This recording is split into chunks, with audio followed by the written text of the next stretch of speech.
சத்யாவை கொன்று பிரகாச பழிவாங்கிற இறுதிக்கட்ட போராட்டத்தில் காயத்ரி முனைப்பா செயல்பட்டுக்கிட்டு இருக்கா. சத்யா உயிருக்கு போராடுற காட்சியை லைவா பிரகாஷுக்கு அனுப்பி பிரகாசை மேலும் துன்பப்படுத்தி பிரகாஷ் படுற வேதனையை பார்த்து சந்தோஷத்தை அனுபவிச்சுக்கிட்டு இருக்கா. காயத்ரி எங்க இருக்கான்னு கண்டுபிடிக்க முடியல. சத்யாவையும் காப்பாற்ற முடியாம போலீஸும் பிரகாஷும் தடுமாறிக்கிட்டு இருக்காங்க. மூர்த்தியும் ஏகாம்பரமும் ஹாஸ்பிட்டல்ல விட்டு வெளியேறி காயத்ரியை தேடி காட்டுக்குள்ள போயிருக்காங்க. காயத்ரி இருக்கிற இடத்தை அவங்க கண்டுபிடிச்சாலும் காயத்ரி கூட இருக்கிற ரவுடிகளை மீறி காயத்ரியை ஒன்றும் பண்ண முடியாது. பிரகாஷுக்கு இப்ப வந்திருக்கிற புது ஐடியா மூலம் காயத்ரி எம்டியை விசாரிக்கிற விதத்துல விசாரிச்சா காயத்ரி சிக்குவா.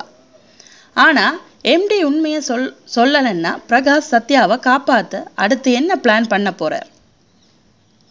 இறுதி நொடிகள்ல நிச்சயமா சத்யாவை உயிரோட பிரகாஷ் மீட்கத்தான் போறார்.